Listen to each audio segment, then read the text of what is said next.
Hey guys, welcome to Vision Success Tutoring Services. This is your host Rashid. So in today's video, we're going to look at organizational behavior by Stephen P. Robbins. But before we get into the video, please click the subscribe button and hit the notification bell to get all of our new uploads. Also hit the thumbs up button if you like this video. So let's get into it. So firstly, we're going to look at what is organizational behavior. So organizational behavior is the technical aspect of management emphasizing courses in economics, accounting, finance, and quantitative techniques. Coursework in human behavior and people skills receive minimal attention relative to the technical aspect of management. Over the past decade and a half, however, business faculties have come to realize the importance that understanding of human behaviors plays in determining a manager's effectiveness and require human course on people skills have been widely added to the curriculum. Recognition of the importance of developing managing and interpersonal skills is closely tied to the need for organizations to get and keep high-performing employees. This becomes particularly crucial in a tight labor market. Companies with reputation as a good place to work, such as Lincoln Electric, Southwest Airlines, SAS Institute, Whole Food Markets, and Starbucks have a big advantage. A national study of U.S. workforce found that wages and fringe benefits are not the reason people like their jobs or stay with the employer. For more important is the quality of the employee's job and supportiveness of their work environments. So having managers with good interpersonal skills is likely to make the workplace more pleasant, which in return makes it easier to hire and keep qualified people. We have come to understand that technical skills are necessary but insufficient for succeeding in management. In today's increasing competitive and demanding workplace, managers can't succeed on their technical skills alone. They also have to have good people skills. Now let's look at what managers do. Let's begin by briefly defining the terms manager and the place where managers work, the organization. Then let's look at managers' job, specifically what managers do. Managers get things done through other people. They make decisions, allocate resources, and direct the activities of others to attain goals. Managers do their work in an organization. This is a consciously coordinated social unit composed of two or more people that functions on a relatively continuous basis to achieve a common goal or a set of goals. On the basis of this definition, manufacturing and service firms are organizations, and so are schools, hospitals, churches, military units, retail stores, police departments, and locals. State and federal government agencies, the people who oversees the activities of others and who are responsible for attaining goals in these organizations are managers, although they are sometimes called administrators, especially in a non-profit organization. Next, we're going to look at management functions. In the early part of the 20th century, a French industrialist by the name of Henry Fayol wrote that all managers perform 5 management functions. They plan, organize, command, coordinate, and control. Today we have condensed these to 4: planning, organizing, leading, and controlling. Since organizations exist to achieve goals, someone has to define those goals, and that means by which they can be achieved. Management is that someone. The planning function encompasses defining an organization's goal, a comprehensive hierarchy of plans to integrate and coordinate activities. Managers are also responsible for designing an organization structure. We call this function organizing. It includes the determination of what tasks, are to be done, who is to do them, how the tasks are to be grouped, who reports to whom, and where decisions are to be made. Every organization contains people, and it is management's job to direct and coordinate those people. This is the leading function when managers motivate employees, direct the activities of others, select the most effective communication channel, or resolve conflict among members they are engaging in leading. Final functions managers perform is controlling to ensure that things are going as they should. Management must monitor the organization's performance. Actual performance must be compared with the previous set goals.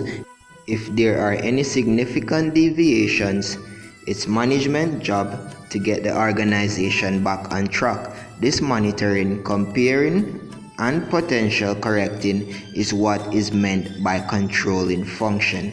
So using this function approach, the answer to the question what do managers do is that they plan, organize, lead, and control. Management roles. In the late 1960s, a graduate student at MIT, Henry Mintzberg, undertook a careful study of 5 executives to determine what these managers did on their jobs. On the basis of his observations of these managers, Mintzberg concluded that managers performed 10 different, highly interrelated roles or sets of behaviors attributable to their jobs. These 10 roles can be grouped as being primarily concerned with interpersonal relationships to the transfer of information and decision makings. Interpersonal roles. All managers are required to perform duties that are ceremonial and symbolic in nature. When the president of a college hands out a diplomas at a commencement, or a factory supervisor gives a group of high school students a tour of the plant, he or she is acting in a figurehead role. All managers also have a leadership role. This role includes hiring, training, motivating, and disciplining employees. The third role within the interpersonal grouping is the liaison role. Mintzberg described this activity as contacting outsiders who provide the managers with information. These may be individuals or groups inside or outside the organization. The sales manager who obtains information from the quality control manager in his or her own company has an internal liaison relationship. When the sales manager has contacts with other sales executives through a marketing trade association, he or she has an outside liaison relationship. Now let's look at informational roles. All managers to some degree collect information from organizations and institutions outside their own.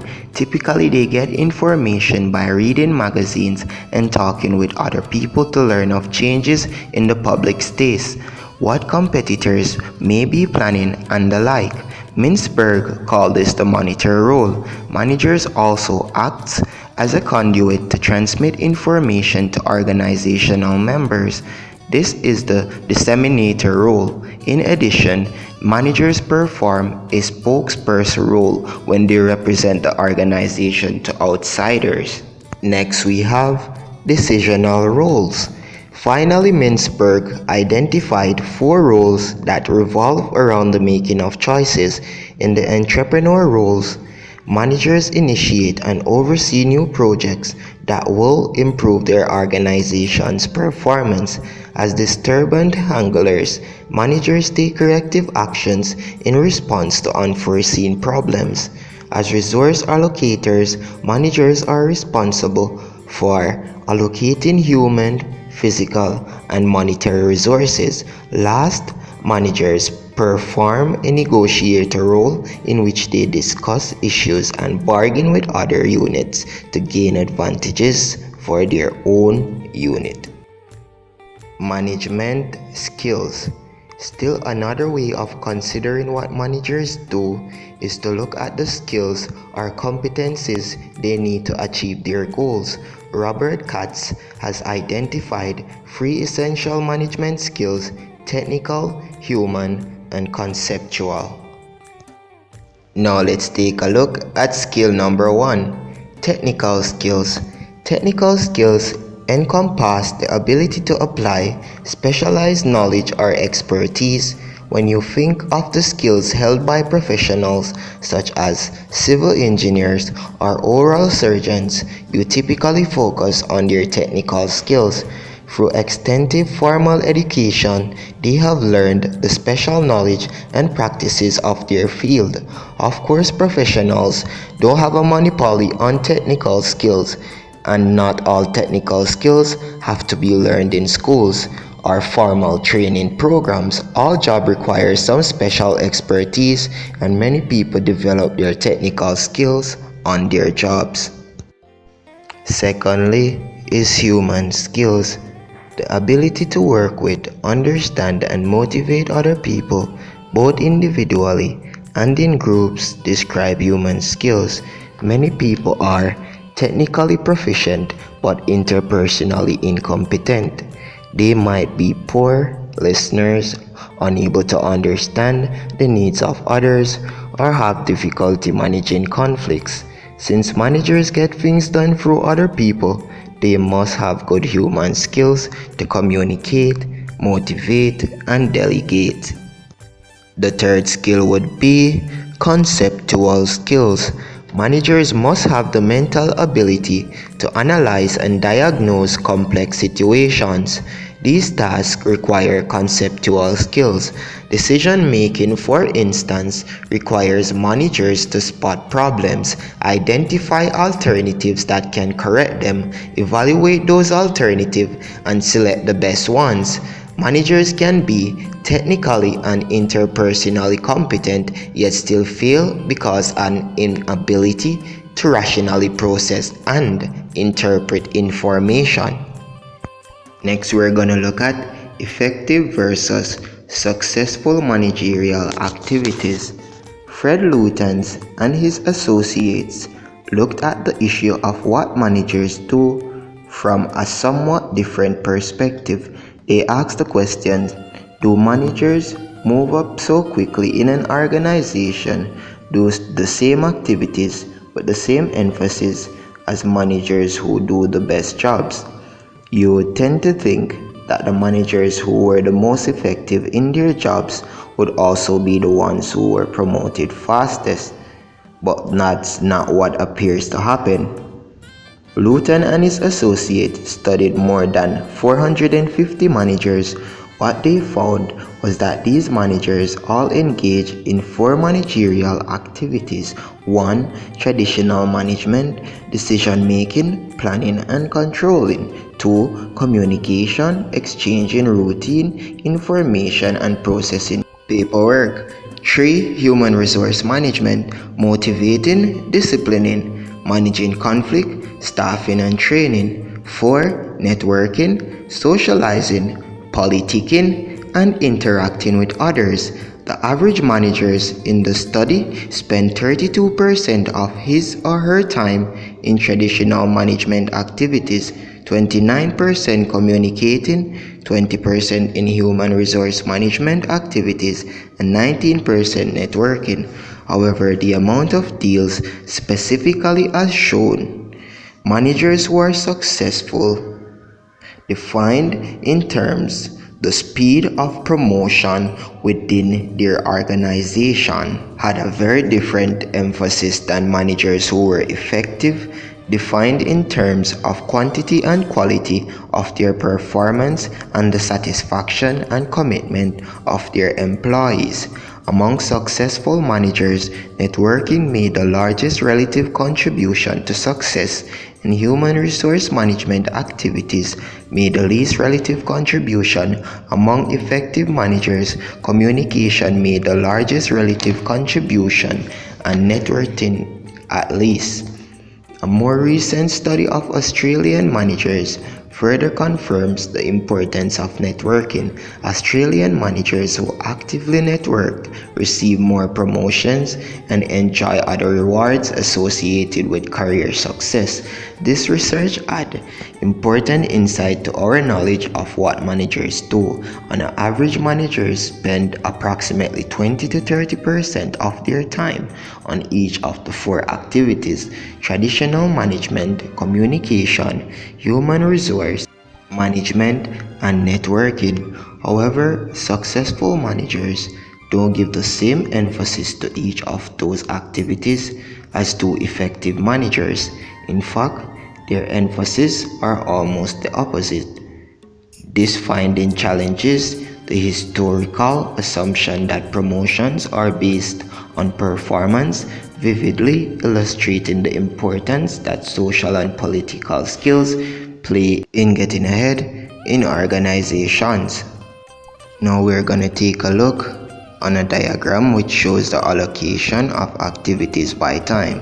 So the purple represents traditional management, the green represents human resource management, blue represents communication, and yellow represents networking.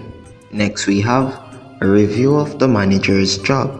One common thread runs through the functions, roles, skills, and activities approaches to management. Each recognize the paramount importance of managing people, regardless of whether it's called the leading function, interpersonal role, human skills, or human resource management, communication, and networking activities. It's clear that managers need to develop their people skill if they're going to be effective and successful. Alright guys, so we have came to the end of episode 1 in organizational behavior. So next we're gonna start next video in inter-organizational behavior. Thanks again for watching. See you guys in episode 2. Remember to hit the like button, subscribe, and hit the notification bell to get all the new updates. I am your host, Rasheen Manderson.